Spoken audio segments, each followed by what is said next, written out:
एक बार सब लोग मिलके पूरे दिल से भारत माता का जयकारा लगाएंगे। भारत माता की, भारत माता की, इनकलाब, इनकलाब, वंदे वंदे। आज इतनी भारी संख्या में दिल्ली के कोने कोने से आए हुए मेरे प्यारे भाइयों, बहनों, माताओं, बुजुर्गों, बच्चों, आप सब लोगों को मेरा नमस्कार, सबको मेरा प्रणाम। मैं देख रहा हूं जहां तक नजर जा रही है पीछे कम से कम 1 लाख लोगों के, यहां पे 1 लाख लोग मौजूद हैं। और मैं अभी आ रहा था, कम से कम 20-25 हजार लोग सड़कों पे इस वक्त रामलीला मैदान की तरफ बढ़ रहे हैं। इतनी भारी संख्या में आज लोग यहां आए हैं। अपनी बात शुरू करने के पहले आपसे पूछना चाहता हूं, आप में से कौन कौन मुझे प्यार करते हैं? जरा हाथ खड़े करके बताओ कौन कौन प्यार करता है। आपका बहुत बहुत शुक्रिया इस प्यार, इस मोहब्बत के लिए। लेकिन अब जो जो लोग मेरे से प्यार करते हैं, सबसे पहले एक बात आपसे मांगना चाहता हूं। जैसा अभी सौरभ भारद्वाज जी ने कहा, सब लोग अपने अपने मोबाइल फोन निकाल लो। अभी हम देख रहे हैं यहां पे कम से कम 40-50 वीडियो कैमरा, टीवी वालों के कैमरा मौजूद हैं। अब इस मैदान में 1 लाख कैमरे चालू हो जाएंगे, 1 लाख कैमरे। सब लोग अपना अपना फोन निकालो, फोन पे वीडियो रिकॉर्डिंग चालू करो, अपनी अपनी फेसबुक चालू करो और फेसबुक लाइव कर दो। इस रामलीला मैदान से अब एक साथ 1 लाख टीवी कैमरे लाइव चालू होंगे, 1 लाख टीवी कैमरे लाइव चालू होंगे। मैं सबसे पहले कपिल सिब्बल साहब का बहुत बहुत शुक्रिया अदा करता हूं, हमारे इनविटेशन पे आज वो आए। कई साल के बाद आज हम लोग रामलीला मैदान में इकट्ठे हुए हैं। आज से 12 साल पहले, 12 साल पहले इसी रामलीला मैदान में इकट्ठे हुए थे हम लोग भ्रष्टाचार के खिलाफ। इस मंच को मैं नमन करता हूं, यह बहुत पवित्र मंच है। आज से 12 साल पहले भ्रष्टाचार के खिलाफ इकट्ठे हुए थे। आज इसी मंच से एक अहंकारी तानाशाह को इस देश से हटाने के लिए फिर से इकट्ठे हुए हैं। दोस्तों, तानाशाही को खत्म करने के लिए फिर से इकट्ठे हुए हैं। और जैसे उस वक्त भ्रष्टाचार के खिलाफ आंदोलन हमारा सफल हुआ था, आज इसी मंच से जो आंदोलन शुरू हो रहा है, हमारे देश के अंदर जो तानाशाही लाई जा रही है उसे खत्म करने का जो आंदोलन शुरू हो रहा है, जनतंत्र को खत्म करने का जो आंदोलन शुरू हो रहा है, संविधान को बचाने का जो आंदोलन आज शुरू हो रहा है, बहुत जल्दी इस आंदोलन को भी सफलता मिलेगी। सुप्रीम कोर्ट ने दिल्ली के लोगों के हक में फैसला दिया। 8 साल तक दिल्ली के लोगों ने लड़ाई लड़ी सुप्रीम कोर्ट के अंदर। सुप्रीम कोर्ट में हमारे वकील अभिषेक मनु सिंघवी साहब ने दिल्ली के लोगों की तरफ से लड़ाई लड़ी। सबसे पहले मैं आज इस मंच से सिंघवी साहब का भी दिल्ली के लोगों की तरफ से शुक्रिया अदा करता हूं, जिन्होंने दिल्ली के लोगों को उनका हक दिलाया।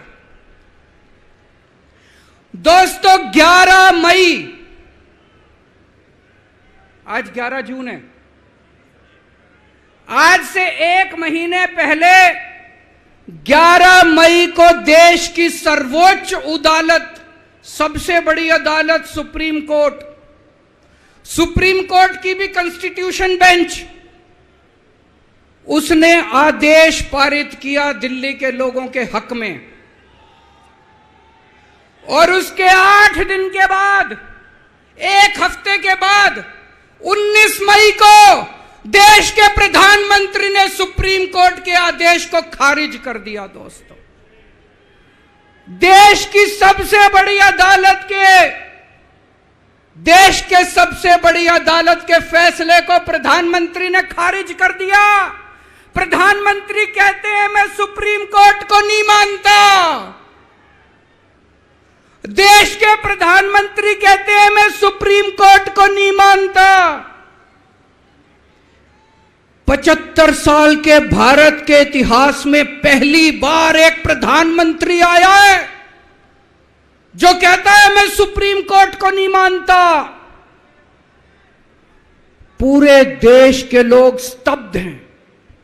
पूरे देश के लोगों को यकीन नहीं हो रहा, इतना अहंकारी प्रधानमंत्री को इतना अहंकार। प्रधानमंत्री कहता है मैं सुप्रीम कोर्ट को नहीं मानता। देश के गली गली में चर्चा हो रही है, घर घर में चर्चा हो रही है, ये मोदी जी को क्या हो गया, इतना अहंकार हो गया इनको, इतना अहंकार हो गया इनको। दोस्तों, देश के अंदर अब जनतंत्र खत्म हो रहा है। इसी को तानाशाही कहते हैं। जब देश का प्रधानमंत्री कहता है मैं सुप्रीम कोर्ट को नहीं मानता, इसी को तानाशाही कहते हैं, इसी को हिटलर शाही कहते हैं, जनतंत्र खत्म होना कहते हैं। मैं बताना चाहता हूं आखिर इस सुप्रीम कोर्ट के आदेश में ऐसा क्या है। सुप्रीम कोर्ट ने ऐसा क्या कह दिया कि प्रधानमंत्री जी कह रहे हैं कि मैं सुप्रीम कोर्ट के आदेश को नहीं मानता। सुप्रीम कोर्ट ने अपने आदेश में बोला कि भारत एक जनतंत्र है, भारत में जनता सुप्रीम है, जनता अपनी सरकार चुनती है, उस सरकार को जनता के काम करने का पूरा अधिकार होना चाहिए। दिल्ली में भी लोग सरकार चुनते हैं, दिल्ली की सरकार को भी, जिस भी सरकार को दिल्ली के लोग चुनते हैं, चाहे इस पार्टी की सरकार हो चाहे उस पार्टी की सरकार हो, सुप्रीम कोर्ट ने कहा कि जो भी सरकार दिल्ली के लोग चुनते हैं, जनता सुप्रीम है, दिल्ली की जनता सुप्रीम है, उस सरकार को काम करने का अधिकार होना चाहिए। मैं आपसे पूछना चाहता हूं, क्या सुप्रीम कोर्ट ने गलत बोला? क्या प्रधानमंत्री को सुप्रीम कोर्ट का आदेश मानना चाहिए? मोदी जी कहते हैं मैं सुप्रीम कोर्ट का आदेश नहीं मानता। मोदी जी ने अध्यादेश पारित कर दिया और सुप्रीम कोर्ट के आदेश को खारिज कर दिया। मोदी जी का अध्यादेश क्या कहता है? प्रधानमंत्री जी ने यह जो अध्यादेश पारित किया, यह क्या कहता है? मोदी जी का अध्यादेश कहता है कि अब दिल्ली के अंदर जनतंत्र नहीं होगा, अब दिल्ली के अंदर तानाशाही चलेगी, अब दिल्ली के अंदर जनता सुप्रीम नहीं है, अब दिल्ली के अंदर एलजी सुप्रीम होगा। अब दिल्ली के अंदर चाहे जनता जिसको मर्जी वोट दे, चाहे जनता जिसकी मर्जी सरकार बनाए, प्रधानमंत्री जी कहते हैं सरकार तो मैं ही चलाऊंगा, मेरी तानाशाही चलेगी। अब जनता सुप्रीम नहीं है, जनता की नहीं चलेगी, जनता की सरकार की नहीं चलेगी। प्रधानमंत्री जी कहते हैं एलजी के जरिए मैं सरकार चलाऊंगा। 26 जनवरी 1950 को हमारे देश का संविधान लागू हुआ। बाबा साहब अंबेडकर ने संविधान बनाया। बाबा साहब अंबेडकर ने अपने संविधान में लिखा कि इस देश के अंदर जनतंत्र होगा, जनता सुप्रीम होगी। आज प्रधानमंत्री जी ने भारत के संविधान के परखच्चे उड़ा दिए। प्रधानमंत्री जी ने भारत का संविधान बदल दिया। प्रधानमंत्री जी कहते हैं अब जनता सुप्रीम नहीं होगी, अब एलजी सुप्रीम होगा। जनता सुप्रीम नहीं होगी, अब प्रधानमंत्री सुप्रीम होगा। प्रधानमंत्री जी कहते हैं अब दिल्ली की जनता की वोट की कोई कीमत नहीं होगी। यह तो सरासर अपमान है दिल्ली के लोगों का। प्रधानमंत्री जी कहते हैं दिल्ली की जनता जिसको मर्जी वोट दे, उस वोट की कोई कीमत नहीं है।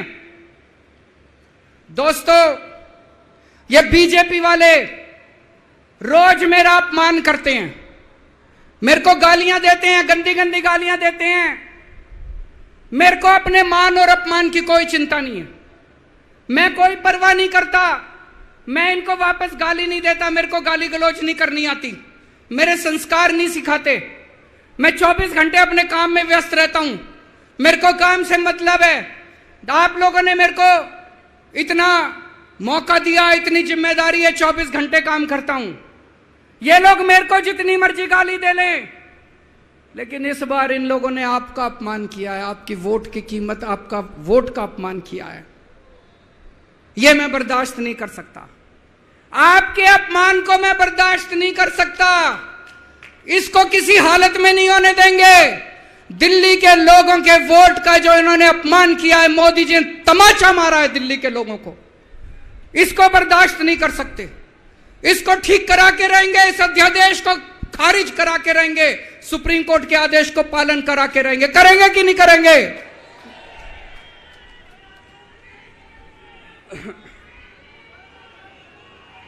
मैं पूरे देश में घूम रहा हूं, हर राज्य के अंदर गया। मैं पिछले दिनों पूरे देश के अंदर घूम रहा हूं, सारी पार्टियों के नेताओं से मिला। मैं आपको दिल्ली के लोगों को बताना चाहता हूं, देश के सारे लोग आपके साथ हैं। आप ये मत समझना आप अकेले हो, 140 करोड़ लोग आपके साथ हैं। वेस्ट बंगाल के लोग आपके साथ हैं, तमिलनाडु के लोग आपके साथ हैं, केरला के लोग आपके साथ हैं, महाराष्ट्र के लोग आपके साथ हैं, बिहार के लोग आपके साथ हैं, उत्तर प्रदेश के लोग आपके साथ हैं, मध्य प्रदेश के लोग आपके साथ हैं। 140 करोड़ लोग मिलके इस अध्यादेश का विरोध करेंगे, जनतंत्र को बचाएंगे दोस्तों। और मैं पूरे देश के लोगों को बोलना चाहता हूं, यह मत सोचना कि यह केवल दिल्ली वालों के साथ हुआ है। मुझे अंदर से पता चला यह मोदी जी का पहला वार है।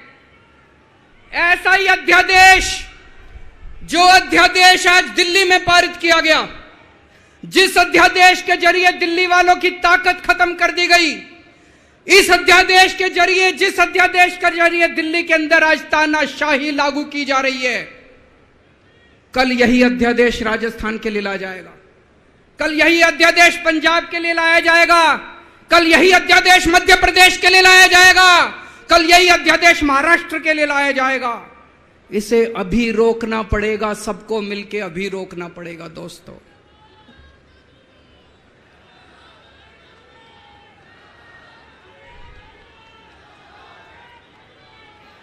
मोदी जी दिल्ली वालों के पीछे क्यों पड़े हैं? दिल्ली वालों के पीछे क्यों पड़े हैं मोदी जी? 2015 में दिल्ली के लोगों ने 7 एमपी की सीट मोदी जी को जिता दी, मोदी जी को प्रधानमंत्री बनाया और मोदी जी को कहा आप देश संभालो। और दिल्ली में 70 में से 3 सीट बीजेपी को दी, 3 सीट, 67 सीट आम आदमी पार्टी को दी। और दिल्ली के लोगों ने कहा केजरीवाल जी आप दिल्ली संभालो। बीजेपी को 3 सीट देने का क्या मतलब? दिल्ली के लोगों ने अपनी आंखें लाल करके मोदी जी की तरफ देखा और बोला आप देश संभालो, खबरदार दिल्ली की तरफ आंख उठा के देखी तो। बोला कि नहीं बोला? 2020 में फिर से दिल्ली के लोगों ने 7 एमपी की सीट मोदी जी को दी, बोले आप देश संभालो। आम आदमी पार्टी को 70 में से 62 सीट दी, बोले केजरीवाल जी आप दिल्ली संभालो। फिर से दिल्ली के लोगों ने आंखें लाल करके मोदी जी को कहा आप देश संभालो, दिल्ली की तरफ आंख उठा के मत देखना। लेकिन प्रधानमंत्री जी से देश तो संभल नहीं रहा, देश का तो बेड़ा गर्क कर दिया। रोज उठते हैं और दिल्ली वालों के काम रोक देते हैं, रोज उठते हैं और दिल्ली वालों के काम। मैं स्कूल बनवाता हूं, मोदी जी कहते हैं मैं तेरे स्कूल नहीं बनने दूंगा। मैं अस्पताल बनवाता हूं, मोदी जी कहते हैं तेरे अस्पताल नहीं बनने दूंगा। मैं मोहल्ला क्लिनिक बनाता हूं, मेरे मोहल्ला क्लिनिक तोड़वा दिए मोदी जी ने। पिछले साल प्रधानमंत्री जी ने दिल्ली के अस्पतालों में दवाइयां बंद करा दी। मैं सीसीटीवी कैमरे लगवाता हूं, प्रधानमंत्री जी एलजी को कह के सीसीटीवी कैमरे नहीं लगने देते। पिछले साल मोहल्ला क्लिनिक के अंदर इन्होंने गरीबों के टेस्ट बंद करवा दिए। दोस्तों, मैंने दिल्ली के लोगों के लिए योगा क्लासेस शुरू की, प्रधानमंत्री जी ने योगा क्लासेस बंद करवा दी। प्रधानमंत्री जी से मैं कहना चाहता हूं, आप देश संभालो ना, आपसे देश तो संभल नहीं रहा। देश का बेड़ा गर्क कर दिया आपने। चारों तरफ इतनी महंगाई हो रही है, पेट्रोल 100 रुपए लीटर पहुंच गया, डीजल 90 रुपए लीटर पहुंच गया, दूध महंगा हो गया, सब्जियां महंगी हो गई, एलपीजी का सिलेंडर 1000 रुपए के ऊपर हो गया। इनको समझ ही नहीं आ रहा महंगाई कैसे, इनको चौथी पास राजा को समझ ही नहीं आ रहा कि देश कैसे संभाले। एक दिन कहते हैं 2000 का नोट आएगा, 5 साल बाद कहते हैं 2000 का नोट जाएगा। अरे इनको समझ ही नहीं है। आप लोगों ने कोई समझदार प्रधानमंत्री बनाया होता, कम से कम ये तो बता देगा 2000 का नोट आएगा कि जाएगा। चारों तरफ बेरोजगारी फैली हुई है, इनको समझ ही नहीं आ रहा बेरोजगारी कैसे दूर करें। चारों तरफ भ्रष्टाचार फैला हुआ है, इनको समझ ही नहीं आ रहा भ्रष्टाचार दूर कैसे करें। जीएसटी की वजह से व्यापारियों का बेड़ा गर्क हुआ पड़ा है, इनको समझ ही नहीं आ रहा जीएसटी को कैसे ठीक करें। पूरे देश का रेलवे में मेरी आप लोगों से गुजारिश है, एक टेस्ट करके देखना। कोई second class AC, third AC, second class की टिकट खरीद लेना, सेकंड क्लास स्लीपर की। एक बारी रेल में जाके देखो इन्होंने रेलवे का क्या हाल कर दिया। पूरी रेलवे का बेड़ा गर्क कर दिया। अच्छा खासा चलता हुआ रेलवे इन्होंने बेड़ा गर्क कर दिया इन लोगों ने। 2002 में प्रधानमंत्री जी गुजरात के मुख्यमंत्री बने। 12 साल गुजरात के मुख्यमंत्री रहे। पिछले 9 साल से देश के प्रधानमंत्री हैं। 21 साल हो गए मोदी जी को राज करते करते, 21 साल। 2015 में मैं दिल्ली का मुख्यमंत्री बना। मेरे को 8 साल हो गए दिल्ली पे राज करते करते। आज मैं चैलेंज करता हूं और देश की जनता को अपील करता हूं, मोदी जी के 21 साल, मेरे 8 साल, दोनों के देख लो किसने ज्यादा काम किया। केजरीवाल ने ज्यादा काम करा। केजरीवाल ने 8 साल में ज्यादा काम करा कि मोदी जी ने 21 साल में ज्यादा काम करा। अरे इनसे काम तो होता नहीं है। देश के अंदर जो अच्छा काम करता है उसको रोकने की कोशिश करते हैं। ये आज दिल्ली के सारे अच्छे काम रोकना चाहते हैं। मोदी जी के पास तो फुल पावर थी 21 साल, मेरे को तो इन्होंने काम भी नहीं करने दिए, हर काम में टांग अड़ाया। फिर भी मेरे 8 साल उठा के देख लो, कितने स्कूल बनवा दिए, कितने अस्पताल बनवा दिए, लोगों का इलाज मुफ्त कर दिया, लोगों के बच्चों को पढ़ाई दे रहे हैं अच्छी, बिजली मुफ्त कर दी। मैंने बिजली मुफ्त करी। मोदी जी कह रहे हैं फ्री की रेवड़ी बांट रहा है।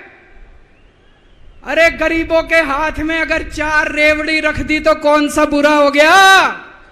मोदी जी आपने तो रेवड़ी नहीं, पूरा का पूरा रेवड़ा उठा के अपने दोस्त को दे दिया। पूरा का पूरा देश उठा के अपने दोस्त को दे दिया। पूरा की पूरी केंद्र सरकार उठा के अपने दोस्त को फ्री में दे दी। मैंने तो 4 रेवड़ी रखी थी एक एक हाथ में, गरीबों के हाथ में, आपने तो रेवड़ा ही उठा के दे दिया सारा का सारा। अब लोग प्रधानमंत्री जी से पूछने लगे हैं कि केजरीवाल ने इतने स्कूल बना दिया, आपने क्या किया? उनके पास कोई जवाब नहीं है। अभी पिछले साल मैं गुजरात का चुनाव लड़ने गया, वहां पे हर आदमी, गुजरात के हर आदमी के मुंह पे था, अरविंद जी आपने स्कूल इतने अच्छे कर दिए, आपने दिल्ली में स्कूल बच्चों की शिक्षा इतनी अच्छी कर दी। तो एक दिन प्रधानमंत्री जी ने सोचा कि मैं भी जाके स्कूल में फोटो खिंचवाऊंगा।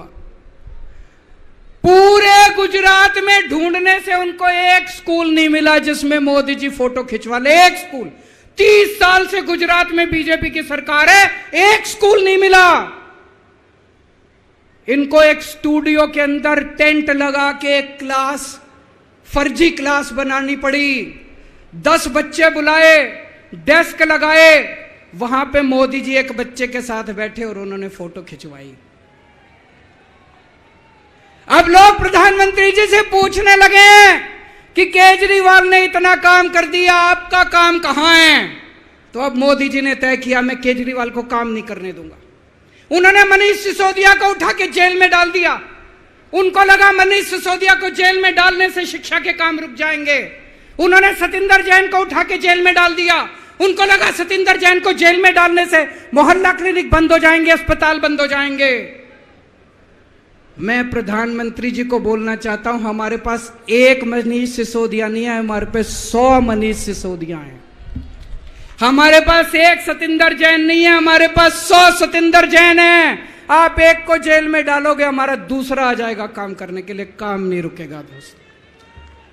जब इनको जेल में डालने से काम नहीं चला तो अब ये ऑर्डिनेंस लेके आए हैं और ऑर्डिनेंस से ये सारा काम रोकना चाहते हैं दोस्तों। आज दिल्ली के लोग मुसीबत में हैं। दिल्ली के लोगों के ऊपर यह अध्यादेश थोपा जा रहा है। आपने पिछली बार 7 MP को वोट दिया था, कहां है वो सातों के सातों? अपने घर में दुबक के बैठे हैं। वो बीजेपी के गुलाम है, वो आपके नहीं है, आपके सगे नहीं है, वो बीजेपी के गुलाम है। आपको कल को मुसीबत आती है तो केवल आपका बेटा, आपका भाई केजरीवाल आपके साथ खड़ा है, वो कभी खड़े नहीं होंगे दोस्तों।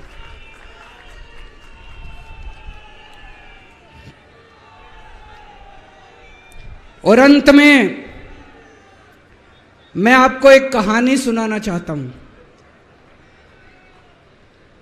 चौथी पास राजा, किस किस ने सुनी है ये कहानी?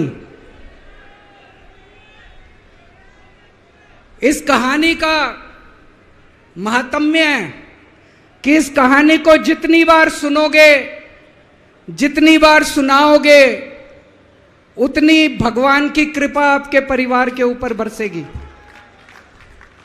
इस कहानी का जितना प्रचार प्रसार करोगे, उतना देश की तरक्की होगी, उतना समाज की तरक्की होगी। तो जिन लोगों ने कहानी सुनी है वो भी बड़े ध्यान से दोबारा सुनना, अच्छे से सुनना और इसका खूब प्रचार प्रसार करना।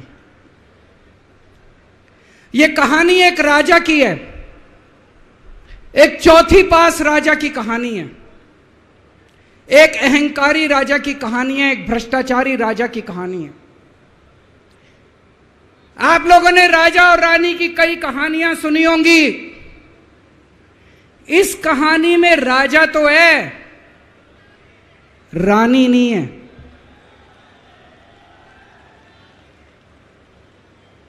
तो एक महान देश था, कई हजार साल पुराना देश। उस देश के एक गांव में एक बच्चा पैदा हुआ, बहुत गरीब घर में एक बच्चा पैदा हुआ। तो जैसे गांव के अंदर बच्चा पैदा होने पे ज्योतिषी आते हैं, ज्योतिषी आके बच्चे का भविष्य बताते हैं, ऐसे गांव का ज्योतिषी आया, उसने बच्चे की कुंडली देखी और बच्चे की मां को बोला कि माई, तेरा बेटा बड़ा होके बहुत बड़ा सम्राट बनेगा। माई को समझ नहीं आया, मैं इतनी गरीब, मेरा परिवार इतना गरीब, मेरा बेटा सम्राट कैसे बनेगा। खैर बच्चा धीरे धीरे बड़ा होने लगा। गांव के सरकारी स्कूल में उसका एडमिशन करा दिया। उसका पढ़ने लिखने में मन नहीं लगता था। पढ़ते पढ़ते क्लास करते करते चौथी में आके उसने नाम कटवा लिया। उसका पढ़ाई लिखाई में मन नहीं लगता था। बगल में, गांव के बगल में एक रेलवे स्टेशन था। घर में बहुत गरीबी थी। वो बच्चा वहां स्टेशन पे जाके चाय बेचने लगा।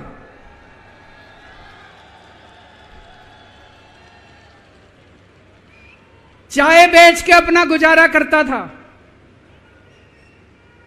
वो भाषण बहुत अच्छा देता था, बचपन से ही बड़ा अच्छा भाषण देता था। गांव के लड़कों को इकट्ठा कर लेता और भाषण देना चालू करता। धीरे धीरे आसपास के गांव में फैल गया कि यह बच्चा भाषण बड़े अच्छे देता है। आसपास के लड़के भी इकट्ठे हो गए और जो मर्जी टॉपिक हो भाषण देना चालू कर देता था और रुकता ही नहीं था। घंटों घंटों तक भाषण देता रहता था। बच्चा बड़ा हुआ। ज्योतिषी ने कहा था बड़ा होके बच्चा उस महान देश का सम्राट बन गया। लेकिन राजा तो अनपढ़ था, उसे तो कुछ आता नहीं था। अफसर आते, उस अनपढ़ राजा से जहां मर्जी साइन करा लेते, जहां मर्जी जो मर्जी साइन करा लेते। वो राजा अनपढ़ था, उसे लगता था मैं अगर अफसरों से पूछूंगा तो मेरी कमजोरी सबके सामने प्रकट हो जाएगी। अफसरों को लगेगा मेरे को कुछ आता नहीं है। अफसर जो मर्जी लेके आते थे वहां साइन कर देता था। वो धीरे धीरे पूरे देश के अंदर फैल गया कि राजा अनपढ़ है, राजा अनपढ़ है। राजा को बड़ा बुरा लगने लगा। तो राजा ने कहीं से एक फर्जी डिग्री का जुगाड़ कर लिया। एक फर्जी डिग्री का जुगाड़ कर लिया, एमए की डिग्री का। और राजा बोला मैं एमए हूं। पर सच्चाई तो पूरे देश को पता थी, राजा तो अनपढ़ था। धीरे धीरे राजा अहंकारी भी होता गया। अहंकारी राजा और ऊपर से अनपढ़। जो मर्जी उस राजा के पास जाता और राजा से कुछ भी पास करा के ले आता। एक बार कुछ लोग गए, राजा को बोले जी नोटबंदी कर दो। नोटबंदी करने से भ्रष्टाचार खत्म हो जाएगा, आतंकवाद खत्म हो जाएगा। राजा को कुछ समझ नहीं आया। राजा की खूब चमची मारी उन्होंने। राजा ने एक दिन शाम को टीवी पे आके 8 बजे नोटबंदी कर दी। पूरे देश का बेड़ा गर्क हो गया दोस्तों। लंबी लंबी बैंकों के सामने लाइनें लग गई। कई लोग मर गए, दुकानें बंद हो गई, रोजगार बंद हो गए, बड़ी बड़ी इंडस्ट्री बंद हो गई। पूरे देश का बेड़ा गर्क हो गया। फिर एक दिन कोई आके बोला जी 2000 का नोट ले आओ। राजा 2000 का नोट ले आया। 4 साल बाद कुछ लोग आके बोले जी 2000 का नोट बंद कर दो। राजा ने 2000 का नोट बंद कर दिया। राजा को अक्ल तो थी नहीं, बेवकूफ था, अनपढ़ था। कभी 2000 का नोट चालू करता था, कभी 2000 का नोट बंद करता था। एक बार कुछ लोग आके बोले जी ये किसानों के कानून बना दो, इस कानून से किसानों का भला होगा। राजा ने कानून बना दिए। पूरे देश के किसान सड़कों पे उतर आए। 750 किसान मर गए आंदोलन में। और 1 साल के बाद राजा को वो तीनों कानून वापस लेने पड़े। एक बार उस देश के अंदर बहुत बड़ी महामारी फैल गई। चारों तरफ महामारी फैल गई, लोग मरने लगे। किसी ने आके बोला जी थाली बजवाओ तो देश ठीक हो जाएगा। तो राजा ने पूरे देश में थाली और चम्मच बजवा दिए। महामारी तो नहीं बची, महामारी तो फैली रही। किसी ने आके कहा जी डॉक्टरों की जरूरत पड़ेगी, दवाइयों की जरूरत पड़ेगी, इंजेक्शन की जरूरत पड़ेगी, तब महामारी रुकेगी। राजा अपने दोस्तों का बड़ा ख्याल रखता था।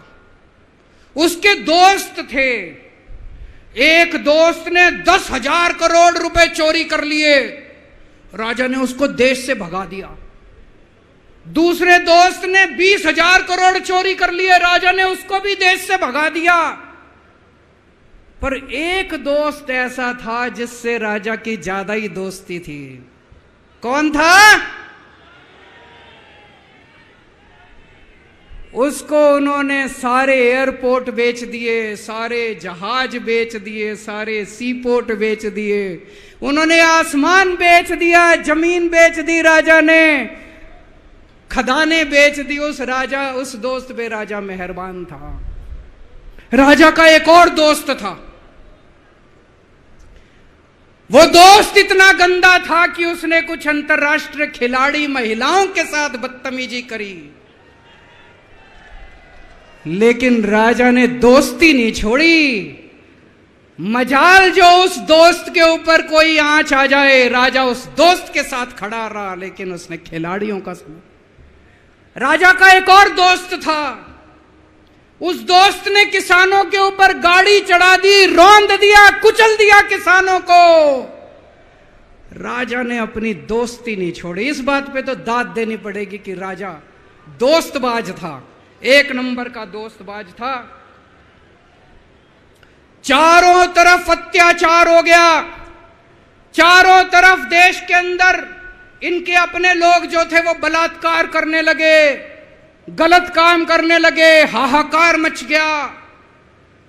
जो राजा के खिलाफ बोलता, राजा उसको पकड़ के जेल में डाल देता। एक दिन एक पत्रकार ने कार्टून बना दिया राजा के खिलाफ, उस पत्रकार को उठा के जेल में डाल दिया। एक दिन एक किसी पत्रकार ने उनके खिलाफ कुछ लिख दिया, उसको पकड़ के जेल में डाल दिया। जो राजा के खिलाफ बोले उसका बेड़ा गर्क। कोई जज अगर उस राजा के खिलाफ ऑर्डर करता था, राजा उसको बख्शता नहीं था। चारों तरफ अत्याचार, महंगाई, बेरोजगारी। ऊपर आसमान में देवता ये सब देख रहे थे कि पृथ्वी के ऊपर कितना घनघोर अत्याचार हो रहा है। सारे देवता इकट्ठे हुए, देवताओं ने मीटिंग करी। सारे देवता मिलकर शिवजी महाराज जी के पास गए और कहा, महाराज कुछ करो, पृथ्वी के ऊपर अन्याय हो गया, अत्याचार हो गया, चारों तरफ बलात्कार, चारों तरफ हाहाकार मचा हुआ है, जनता परेशान हो रही है। पृथ्वी जी, शिवजी महाराज जी ने अपनी तीसरी आंख खोली और दोस्तों यहां प्रचंड पृथ्वी के ऊपर अजीब अजीब घटनाएं घटने लगी। उज्जैन के अंदर महाकाल की 6 सप्तऋषियों की बड़ी बड़ी 10 फुटा भारी भारी मूर्तियां थी। एक दिन बारिश और तूफान आया और 6 की 6 मूर्तियां टूट गई। लोगों ने कहा बड़ा अपशकुन हो रहा है, बड़ा अपशकुन हो रहा है। एक दिन एक ट्रेन एक्सीडेंट हो गया, 250 से ज्यादा लोगों की मौत हो गई। लोगों ने कहा बड़ा अपशकुन हो रहा है। और एक दिन घनघोर बारिश आई, तूफान आया, ऊपर से आकाशवाणी हुई। सारे देश की जनता को भगवान ने कहा कि आप महान देश के लोग हो, क्या कर रहे हो, उठो, खड़े हो जाओ और इस अहंकारी राजा के खिलाफ सब लोग मिलकर आवाज उठाओ। भगवान आपके साथ है। और उसके बाद दोस्तों सोई हुई जनता जाग गई और 1 साल के अंदर उस अहंकारी राजा का राजपाट जनता ने उखाड़ के फेंक दिया। और उसके बाद वो महान देश दिन दूनी रात चौगुनी प्रगति करने लगा। ये कहानी बड़ी पवित्र कहानी है। इस कहानी को सुनने से और सुनाने से परिवार का, समाज का और देश का बहुत भला होता है। इसे ज्यादा से ज्यादा शेयर कीजिए, ज्यादा से ज्यादा लोगों तक पहुंचाइए ताकि ज्यादा से ज्यादा लोग इसे सुन सकें, इसे समझ सकें। अंत में आपसे एक ही विनती है, अगली बार वोट डालने जाओ तो ऐसे आदमी को वोट डालना, ऐसे आदमी को प्रधानमंत्री बनाना जो कम से कम इतनी तो समझ रखता हो कि 2000 का नोट कैंसिल करना है कि चालू करना है। कपिल सिब्बल साहब एक बहुत अच्छी लड़ाई लड़ रहे हैं। इनकी एक वेबसाइट है इंसाफ के सिपाही। आप लोग सब लोग ज्यादा से ज्यादा इस वेबसाइट पे जाके इसको लॉगिन करें, रजिस्टर करें और हम सब लोगों को मिलके अपने महान देश भारत देश के लिए काम करना है। भारत माता की।